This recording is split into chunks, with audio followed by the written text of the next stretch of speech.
Hi అండి, welcome to Vennera makers and designers. ఈ madam అయితే ఇది మొన్న నేను పాట్ నెక్ అనేది వీళ్ళకి ఆల్రెడీ నార్మల్ బ్లౌజెస్ అన్ని అయిపోయాయి. వీళ్ళకి మోడల్స్ అనేది స్టార్ట్ చేశాను. మొన్న అయితే పాట్ నెక్ మీద ప్రాక్టీస్ అనేది చేస్తారు. ఇది మొన్న కుట్టారు. మొన్న కదా మేడం కుట్టింది. ఇది పాట్ నెక్.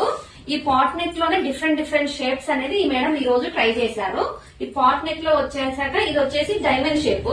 కాకపోతే ఈ సైడ్ అనేది కొంచెం కర్వ్ ఎక్కువ తిరిగింది, ఈ సైడ్ కొంచెం రాలేదు, లైట్ గా రౌండ్ షేప్ లో వచ్చేసింది.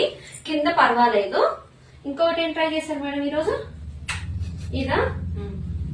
ఇదొక షేప్ లాగా ట్రై చేశారు. ఇది కాకపోతే ఇది సిల్క్ వల్ల అంత మనకి కనిపించట్లేదు. ఇవన్నీ కూడా రఫ్ క్లాత్ మీదనే ఈ మేడం అనేది ప్రాక్టీస్ చేస్తారు. ఇది ఒక షేప్ లాగా, ఎందుకంటే డిఫరెంట్ షేప్స్ అన్ని కుడతా ఉంటే అలవాటు అయిపోతుందని ఓన్లీ రౌండ్ షేప్ అని కాకుండా డైమండ్ షేప్ అట్లా ట్రై చేశారు. ఇట్లా మనం తిప్పడం వల్ల ఏమైందంటే ఇక్కడ మనకి మూల మీద ఎట్లా కుట్టాలి ఏంటి అని ఒక అవగాహన వస్తుంది. ఇలాంటి చిన్నవి కుడతా ఉంటే రేపు వీళ్ళు కట్ వర్క్ అనేది కుట్టలేస్తారు.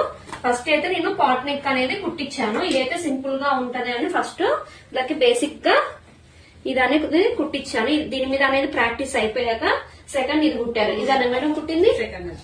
సెకండ్ వచ్చేసి ఇది కుట్టారు. ఇదైతే చాలా బాగా వచ్చింది. కాకపోతే ఇక్కడ ఒక్క దగ్గర కర్వ్ రాలేదు, అంటే ఈ పక్క ఈక్వల్ గా